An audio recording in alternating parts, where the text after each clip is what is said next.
लोकसभा चुनाव की प्रक्रिया चल रही है और आज नाम वापसी की अंतिम तिथि है।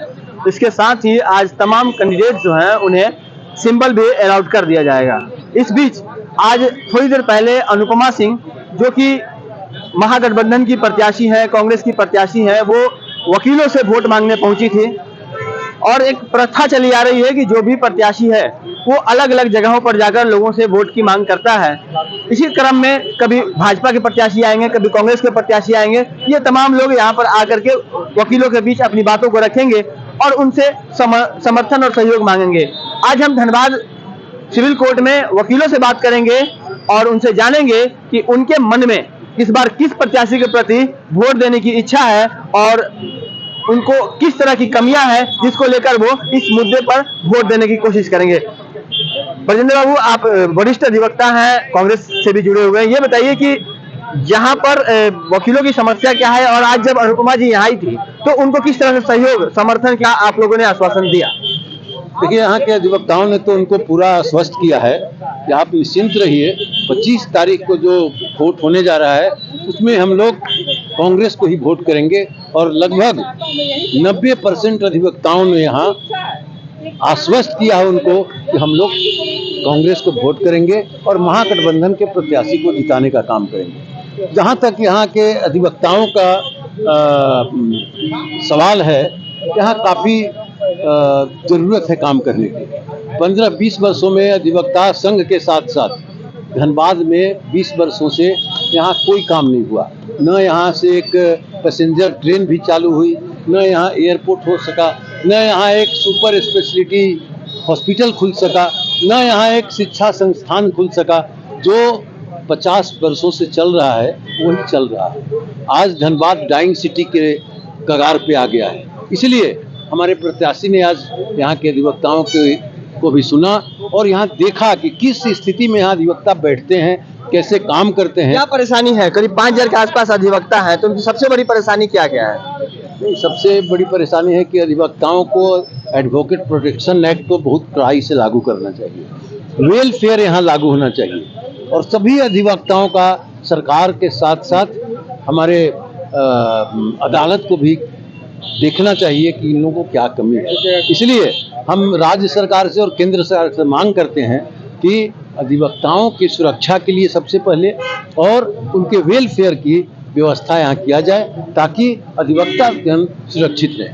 बताइए, आप लोगों को किस तरह की परेशानी यहाँ पर होती है, खास करके एज ए अधिवक्ता?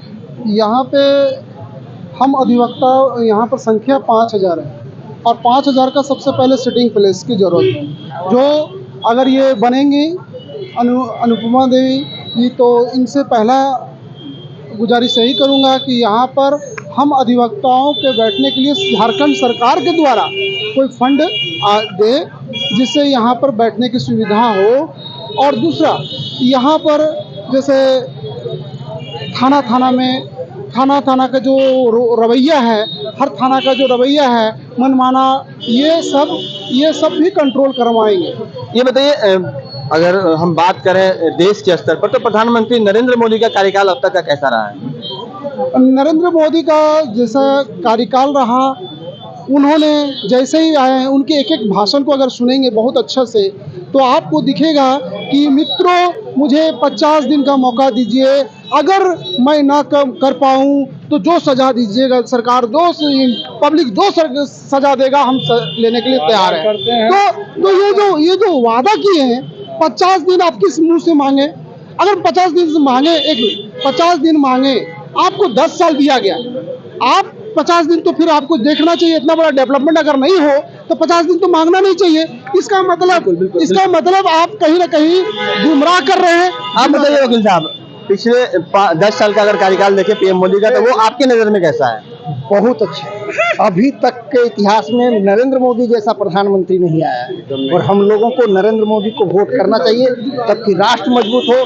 राष्ट्र मजबूत होगा तभी सब मजबूत होंगे। ऐसे लोगों को वोट नहीं देना है जो लोग कहते कुछ है और राजनीति कुछ अलग करते हैं। आप बताइए सर, कैसा रहा पीएम मोदी का कार्यकाल अब तक? देश का झंडा पीएम मोदी का कार्यकाल लगभग ठीक रहा है और ये तीसरी मर्तबा फिर इलेक्शन होने जा रहा है। सभी लोग, सभी प्रत्याशी आ रहे हैं। मैं तो बीजेपी से जुड़ा हुआ हूं। आप जानते होंगे कि अभी सह प्रभारी भी हूं जिला का, भारतीय जनता पार्टी अल्पसंख्यक मोर्चा में प्रदेश कार्यकारिणी समिति में हूं। तो हम लोग पूरी तरह से अपनी कोशिश कर रहा हूं कि, और जब नरेंद्र मोदी जी और शाह जी ने यहाँ उम्मीदवार दिया है तो उन्होंने भी बहुत कुछ सोचा हो।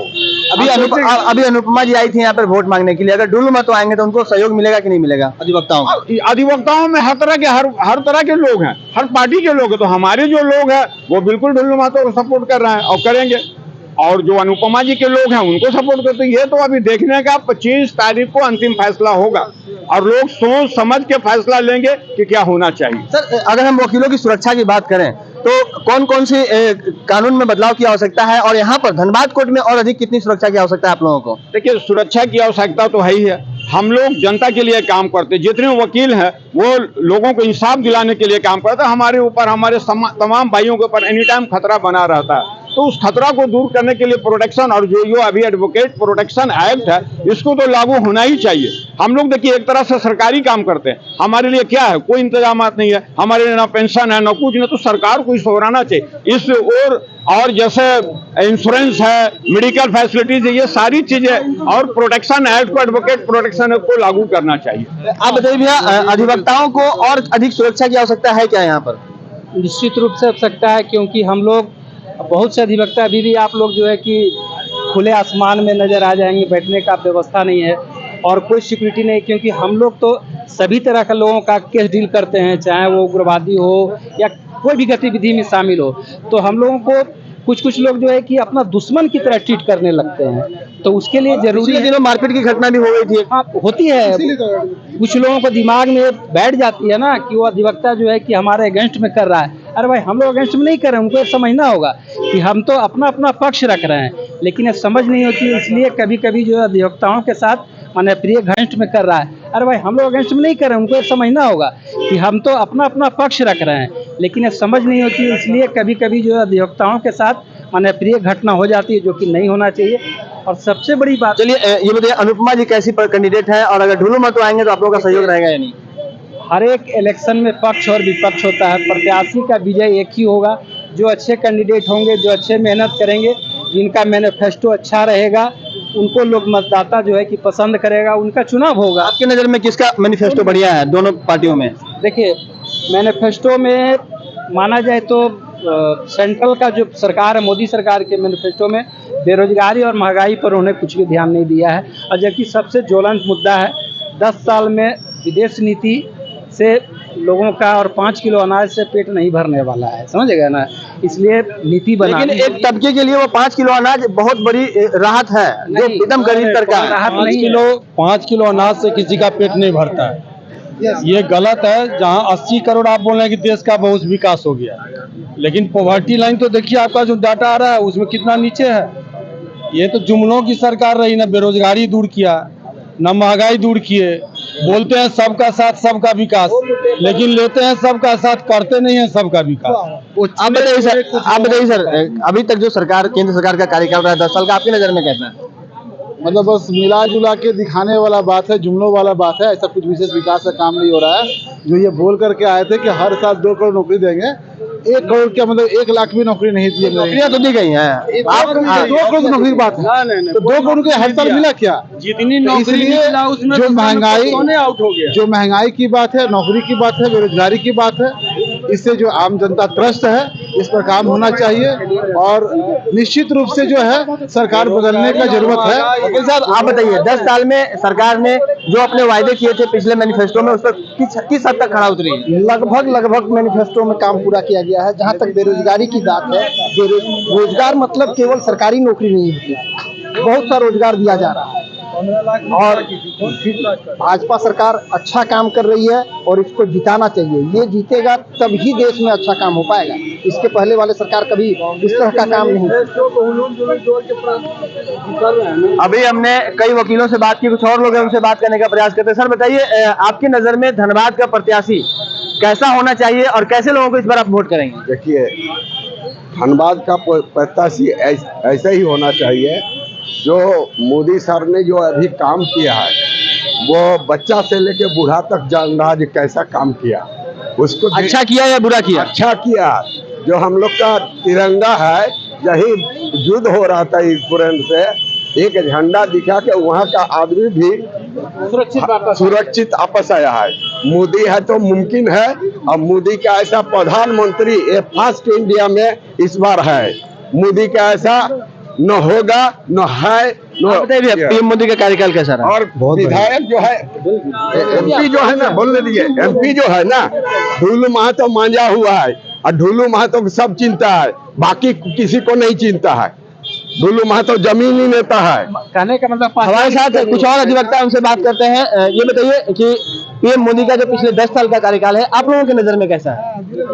पीएम मोदी जी जब से भारत के प्रधानमंत्री बने, देश की विकास की रफ्तार इतनी तेजी से हो गई, चारों तरफ देखिए विकास ही विकास है। जहाँ जहाँ रोड नहीं था, जहाँ जहाँ जो असुविधा था, लोगों को पक्का मकान की व्यवस्था, गैस कनेक्शन की सुविधा, 5 लाख मुफ्त इलाज, जो 5 लाख जो लोग जो आयुष्मान योजना के माध्यम से जो लोग नीडी थे, जिनको इलाज का अभाव नहीं था, जिनके घर में खाने को नहीं था, तो इलाज क्या कराएंगे?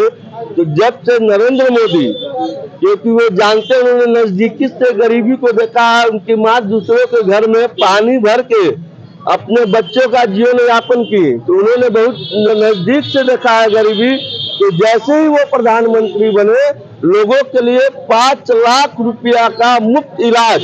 अभी कुछ लोगों का आरोप है कि उन्होंने जो 2 करोड़ नौकरी के वायदे किए थे वो पूरी नहीं हुई। 15 लाख रुपए प्रत्येक भारतीय को मिलने वाला था, खाते में वो नहीं मिला। इस पर क्या कहेंगे? ये विपक्षी का साजिश है।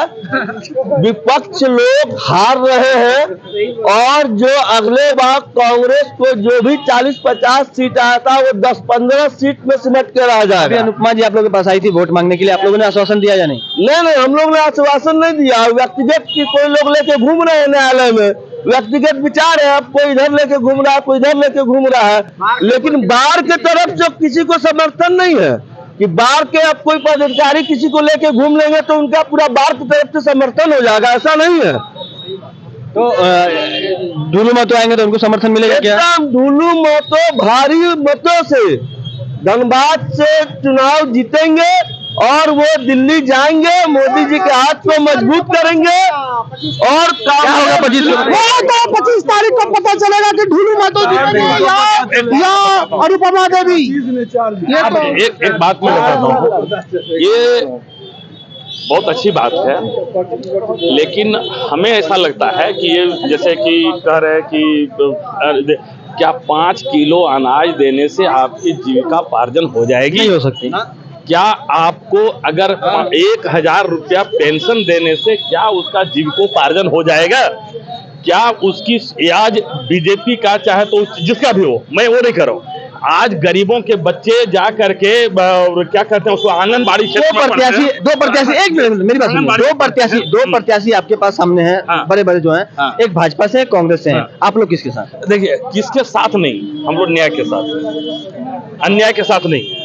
अगर न्याय किसके पास है? न्याय किसके पास है? बीजेपी अगर गलती कर रही है तो बीजेपी इसकी सजा भोगेगी, अगर कांग्रेस गलती कर रही है तो कांग्रेस इसकी सजा भोगेगी। आपके हिसाब से न्याय किसके पास है? न्याय देंगे हम लोग। जैसे देखिए, ये तो पढ़े लिखे विद्वान होते हैं, डबल ग्रेजुएट होते हैं, न्याय अन्याय के बारे में जानते हैं, है ना? हम लोग जानते हैं कि नहीं? जो पढ़े लिखे और विद्वान हो उसको हम लोग वोट करेंगे। बिल्कुल। यहाँ कहना है धनबाद के अधिवक्ताओं का कि जो पढ़े लिखे विद्वान होंगे वो उन्हें वोट करेंगे, लेकिन धनबाद विधानसभा, क्षमा करेंगे, लोकसभा क्षेत्र की अगर बात करें तो जो बड़े कैंडिडेट कांग्रेस और भाजपा के नजर आ रहे हैं, दोनों इंटर पास हैं। ऐसे में फैसला आपको करना है कि 25 तारीख को आपको किसे वोट देना है, और उसके परिणाम का इंतजार हमें 4 जून तक करना पड़ेगा। सहयोगी मुन्ना के साथ राजकुमार जायसवाल, न्यूज़ बाय धनबाद।